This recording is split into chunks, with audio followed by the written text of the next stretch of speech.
السلام علیکم ورحمۃ اللہ وبرکاتہ۔ امید ہے آپ سب خیر و عافیت سے ہوں گے۔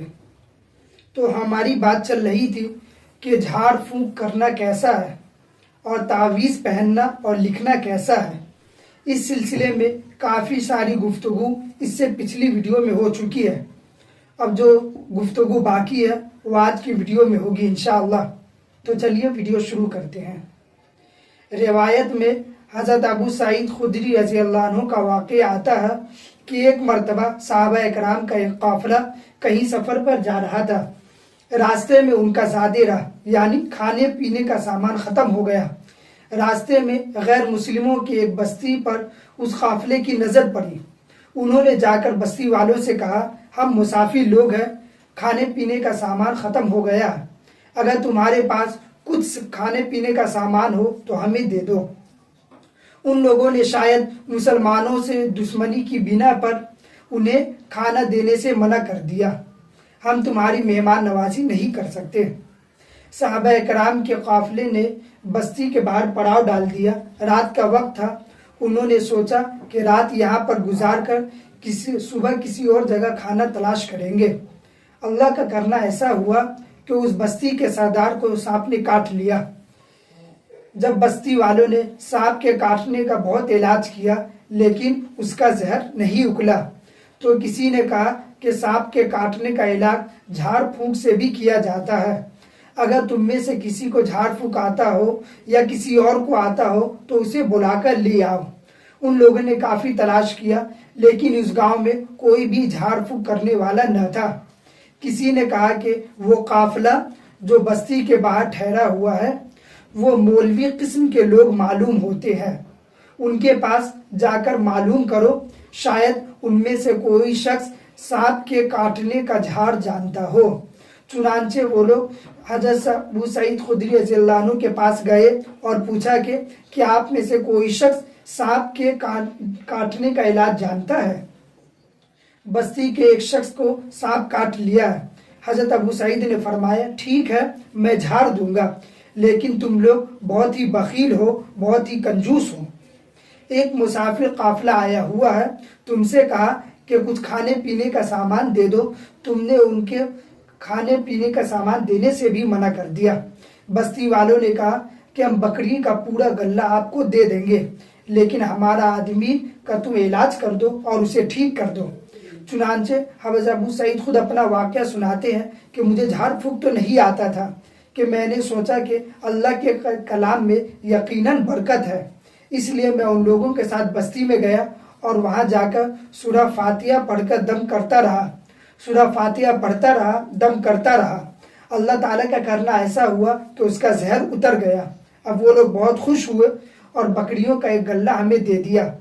ہم نے بکریوں کا غلہ لے تو لیا، لیکن بعد میں خیال آیا کہ ہمارے لیے ایسا کرنا جائز بھی ہے یا نہیں، اور یہ بکریاں ہمارے لیے حلال ہیں یا نہیں، لہذا جب تک ہم حضور صلی اللہ علیہ وسلم سے نہ پوچھ لیں گے اس وقت تک ہم اس کو استعمال نہیں کریں گے۔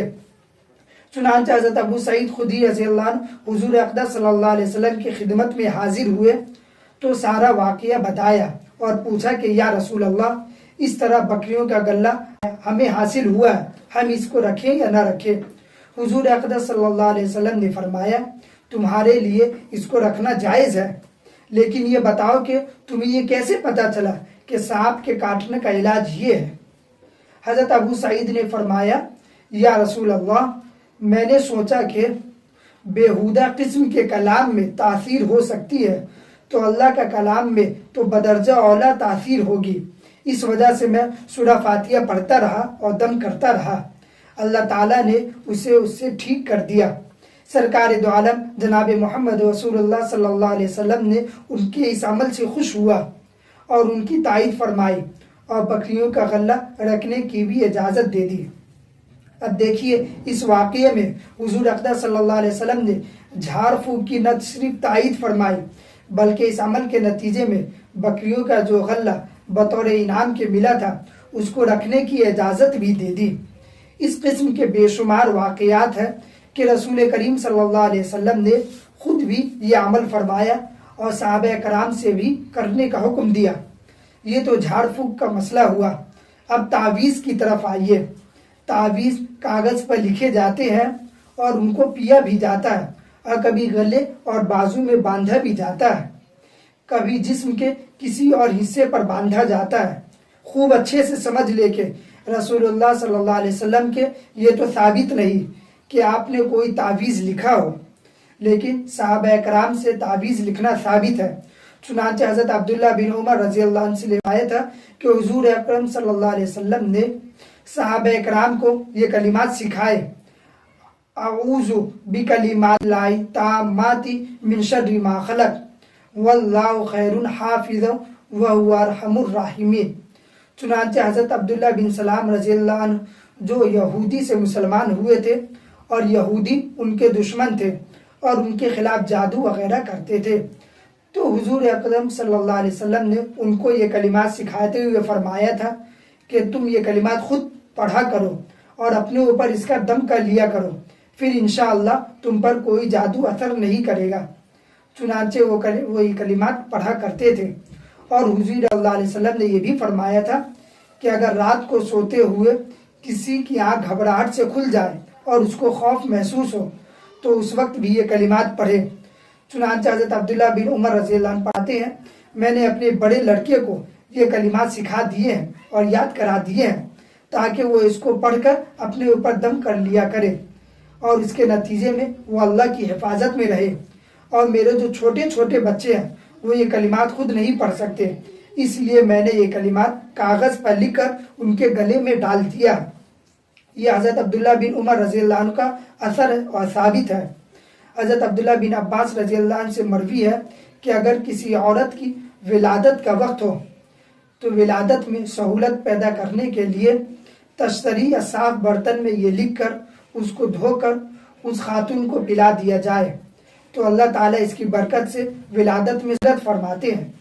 اسی طرح بہت سے صحابہ اور تابعین سے منقول ہے کہ وہ لکھ کر تعویذ دیا کرتے تھے۔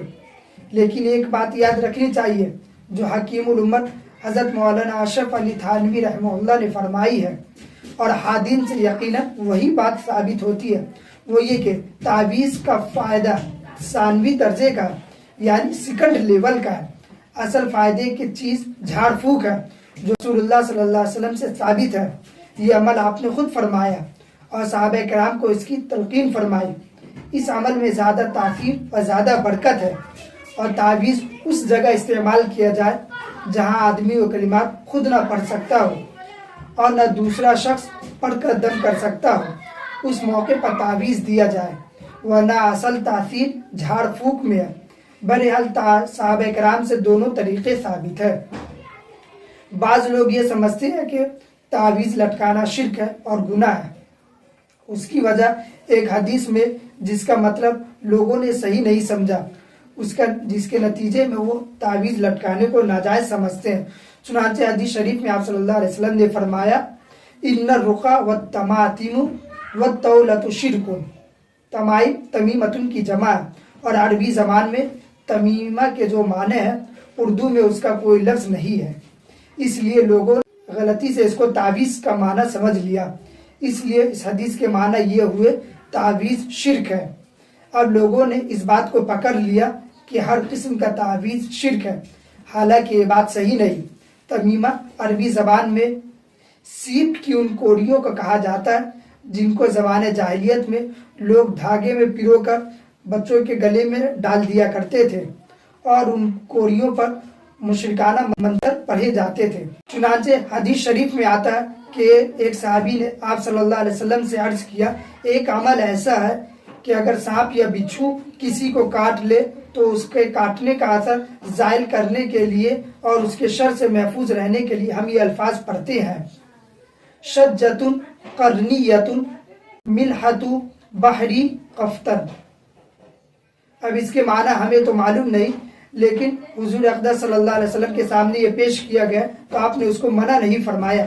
شاید یہ عبرانی زبان کے الفاظ ہیں اور یہ صحیح حدیث کی سند ہے، اس لیے علماء کرام نے فرمایا اس لیے ایک رقیہ ایسا ہے جس کے معنی معلوم نہ ہونے کے باوجود اس کے ذریعے جھاڑ پھونک جائز ہے اور اس کے ذریعے تعویذ لکھنا بھی جائز ہے۔ البتہ اس پر ایسا بھروسہ کرنا کہ انہی کلمات کے اندر تاثیر ہے، یہ حرام ہے، بلکہ ان کلمات کو ایک تدبیر سمجھے اور زیادہ سے زیادہ اس کی کوئی حقیقت نہیں۔ بہرحال تعویذ اور جھاڑ پھونک کی یہ شرعی حیثیت ہے، لیکن اس معاملے میں افراط و تفریط ہو رہی ہے۔ ایک طرف تو وہ لوگ ہیں جو اس عمل کو حرام کہتے ہیں، ان کی تفصیل اس سے پچھلی ویڈیو میں گزر چکی ہے۔ دوسری طرف وہ لوگ ہیں جو یہ سمجھتے ہیں کہ بس سارا دین اسی تعویذ میں ہے، اور جو شخص تعویذ کرنا نہیں جانتا وہ بڑا عالم نہیں، اور جو تعویذ کرنا جانتا ہے وہ بہت بڑا عالم ہے، متقی ہے اور پرہیزگار ہے، اور لوگ اسی کے پیچھے چلنے لگتے ہیں۔ یہ بھی غلط ہے۔ بہت سے لوگ میرے پاس آتے ہیں، فلاں مقصد کے لیے تعویذ دے دیجئے۔ میں جب ان سے کہتا ہوں مجھے تو تعویذ دینا نہیں آتا، تو لوگ بہت حیران ہوتے ہیں، اور وہ یہ سمجھتے ہیں یہ جو اتنا بڑا دارالعلوم بنا ہوا ہے، جس کے اندر اتنے بچے پڑھتے ہیں، اس میں تعویذ ہی سکھائی جاتی ہے، لوگ یہی سمجھتے ہیں۔ اس لیے بار بار آتے ہیں کہ آپ دارالعلوم سے پڑھے ہوئے ہیں، مجھے اس کام کے لیے تعویذ دے دیں، مجھے اس کام کے لیے تعویذ دے دیں۔ اور جب ان سے کہا جاتا ہے تعویذ لکھنا نہیں آتا، تو وہ اس پر افسوس کرتے ہیں کہ آپ نے اتنا وقت ضائع کر دیا۔ تو اس کا مطلب یہ ہے ان لوگوں نے سارا دین بس تعویذ کو سمجھ لیا۔ ان لوگوں کا خیال یہ ہے کہ دنیا کی کوئی چیز ایسی نہیں جس کا علاج تعویذ سے نہ ہوتا ہو، چنانچہ ان کو ہر ایک کام کے لیے تعویذ چاہیے۔ فلاں کام نہیں ہو رہا، اس کے لیے ایک وظیفہ بتائیے، فلاں کام نہیں ہو رہا، اس کے لیے ایک تعویذ دے دیجئے۔ اس حد تک اس پر عمل نہ کرے کہ دن رات بس تعویذ کے چکر میں پڑے رہے، ہر چیز کے لیے فلاں وظیفہ اور ہر چیز کے لیے ایک تعویذ ہو۔ اگر دین و دنیا کا ہر کام تعویذ اور جھاڑ پھونک کے ذریعے ہو جاتا تو سرکار دو عالم جناب رسول اللہ صلی اللہ علیہ وسلم کو جہاد کرنے کی کیا ضرورت تھی؟ بس کافروں پر کوئی پھونک مارتے اور وہ تمام کے تمام قدموں کے نیچے ڈھیر ہو جاتے اور آپ جنگ جیت لیتے۔ حضرت مولانا رشید احمد گنگوئی رحمہ اللہ کے پاس ایک دیہاتی آیا، اس کے دماغ میں بس یہی بسا ہوا تھا مولوی اگر تعویذ نہیں جانتا تو وہ بالکل جاہل ہے، اس کو کچھ نہیں آتا۔ مولوی کے معنی یہ ہے کہ وہ تعویذ لکھنا جانتا ہو اور جھاڑ پھونک کرنا جانتا ہو۔ تو وہ آ کر ان سے تعویذ مانگنے لگا۔ مولانا نے کہا مجھے تو تعویذ لکھنا نہیں آتا۔ اس نے کہا بس جی دے دو۔ حضرت نے فرمایا مجھے تو نہیں آتا، میں کیا دوں؟ لیکن وہ پیچھے ہی پڑ گیا، مجھے تعویذ دے دو، مجھے تعویذ دے دو۔ حضرت فرماتے ہیں مجھے تو کچھ سمجھ میں نہیں آیا، میں کیا لکھوں؟ تو میں نے اسے ایک تعویذ لکھ کر کے دے دی، اسے لٹکا لو۔ میں نے دے دیا، بس اس نے لے جا کر لٹکا لیا، اور اللہ تعالیٰ نے اسی کے ذریعے اس کا کام بنا دیا۔ آج کل یہ صورتحال ہو گئی ہے کہ ہر وقت آدمی اسے جھاڑ پھونک کے دھندے میں لگا ہوا ہے، ہر وقت اسی تعویذ کے چکر میں لگا ہوا، فلاں کام کے لیے الگ تعویذ ہو، فلاں کام کے لیے الگ تعویذ ہو۔ تعویذ میں اتنا غلو اور اتنا انہماک بھی درست نہیں، بلکہ اعتدال ضروری ہے۔ آپ صلی اللہ علیہ وسلم نے کبھی کبھی جھاڑ پھونک کیا ہے، لیکن یہ نہیں تھا کہ دنیا کے ہر کام کے لیے جھاڑ پھونک کر رہے ہیں۔ کافروں کے لیے جہاد ہو رہی ہے، لڑائی ہو رہی ہے، کہیں یہ منقول نہیں کہ آپ نے کافروں کے لیے کوئی تعویذ لکھی ہو۔ ہاں دعا ضرور فرماتے تھے، اس لیے سب سے بڑی اور اصل چیز دعا ہے۔ یاد رکھیے تعویذ اور جھاڑ پھونک کے ذریعے علاج جائز ہے، لیکن یہ کوئی سنت نہیں۔ قرآن کی صورتوں کو اور اللہ کے ناموں کو اپنے کسی دنیاوی مقاصد کے لیے استعمال کرنا زیادہ سے زیادہ جائز ہے، لیکن یہ کام عبادت نہیں اور اس میں ثواب نہیں۔ جیسے آپ کو بخار آیا اور آپ نے دوا پی لی تو یہ دوا پینا جائز ہے، لیکن دوا پینا عبادت نہیں بلکہ ایک مباح کام ہے۔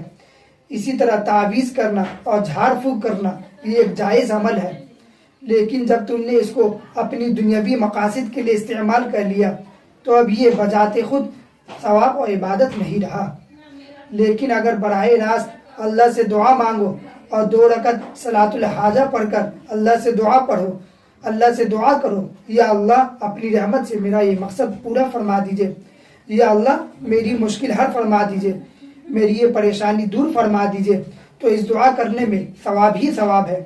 حضور اقدس صلی اللہ علیہ وسلم کی سنت یہ ہے کہ جب کوئی ضرورت پیش آتی تو اللہ کی بارگاہ میں دعا کرتے ہیں اور 2 رکعت نماز پڑھتے ہیں۔ اگر ہم بھی اسی عمل پر چلیں گے تو اس سے یہ ہوگا کہ جو مقصد ہے اگر وہ مفید ہے تو انشاءاللہ ضرور حاصل ہوگا اور ثواب تو ہر حال میں ملے گا۔ اس لیے کہ دعا کرنا چاہیے، دنیا کی غرض سے ہو یا آخرت کی غرض سے ہو۔ اس لیے کہ دعا کے بارے میں اللہ کے رسول نے فرمایا الدعاء هو العبادہ، دعا خود عبادت ہے۔ خدا کے لیے اس معاملے میں اپنے مزاج میں اعتدال پیدا کریں، راستہ وہی ہے جو جناب رسول اللہ صلی اللہ علیہ وسلم نے اختیار فرمایا ہے، آپ کے صحابہ کرام نے اختیار فرمایا ہے۔ اور یہ بات خوب اچھی طرح سمجھ لے کہ اصل چیز براہ راست اللہ سے دعا کرنا اور دعا مانگنا ہے، یا اللہ میرا یہ کام کر دیجئے۔ اس سے بہتر کوئی اور تعویذ نہیں، اس سے بہتر کوئی اور کام نہیں، اور یہ جھاڑ پھونک اور یہ تعویذ کوئی عبادت نہیں بلکہ علاج کا ایک طریقہ ہے، اس پر کوئی اجر و ثواب نہیں ملتا۔ یہی وجہ ہے کہ اس کی اجرت لینا جائز ہے۔ اگر یہ عبادت ہوتی تو اس پر اجرت لینا جائز نہ ہوتا، کیونکہ کسی عبادت پر اجرت لینا جائز نہیں۔ مثلا کوئی شخص تلاوت کرے اور اس پر اجرت لے اور یہ حرام ہے، لیکن تعویذ پر اجرت لینا جائز ہے۔ لیکن اگر ضرورت پیش آ جائے تو حدود و قیود میں رہ کر اس کو استعمال کرے، لیکن اس کی حد سے آگے بڑھنا اور ہر وقت اسی تعویذ کے فکر میں رہنا یہ سنت طریقہ نہیں۔ اور یہ جو حدیث شریف میں فرمایا گیا جو لوگ بلا حساب و کتاب کے جنت میں داخل ہوں گے، جو جھاڑ پھونک نہیں کرتے، ایک معنی تو میں نے بتا دیا کہ جاہلیت میں کی جانے والی جھاڑ پھونک مراد ہے، لیکن بعض علماء نے فرمایا، بعض حدیث میں یہ بھی اشارہ موجود ہے کہ جو جائز جھاڑ پھونک ہے اس میں بھی غلو اور زیادہ انہماک پسندیدہ نہیں، بلکہ آدمی اصل بھروسہ اللہ پر رکھے اور جب ضرورت پیش آئے تو اللہ سے دعا کرے، یہی بہترین علاج ہے۔ اس کے نتیجے میں یہ بشارت حاصل ہوگی جو اس حدیث میں بیان کی گئی ہے کہ اللہ تعالیٰ 70,000 لوگوں کو بلا حساب و کتاب جنت میں داخل فرمائیں گے۔ اللہ تعالیٰ اپنے فضل و کرم سے ہم سب کو اس کا مصداق بنا دے اور ہم سب کو اللہ تعالیٰ جنت میں بلا حساب جنت میں داخلہ فرما دے، آمین۔ وآخر دعوانا ان الحمد للہ رب العالمین۔